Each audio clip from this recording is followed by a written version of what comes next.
আসসালামু আলাইকুম, welcome to my channel. বাইরে হালকা বাতাস, তার উপরে শুক্রবার, ফ্রাইডে মানেই একটু ছুটি ছুটি আমেজ। বিকালে চায়ের সাথে একটু টা না হলে কি চলে, তাই ভাবলাম শুধু মুড়ি দিয়ে চা না খেয়ে মুড়িটাকে একটু ভেজে খাওয়া যায়।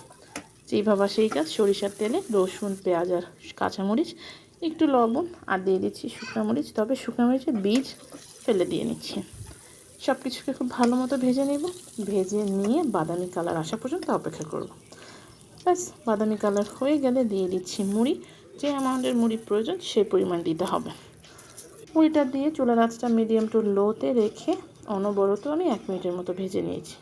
এত সুন্দর ক্রিস্পি হয়েছে যে এটা নিয়ে কারাকারি পর্যায়ে খাওয়া দাওয়া চলছিল। সেটা ভিডিওতেই দেখতে পাবেন। আমার বাসায় ছোট থেকে বড় সকলেরই পছন্দ।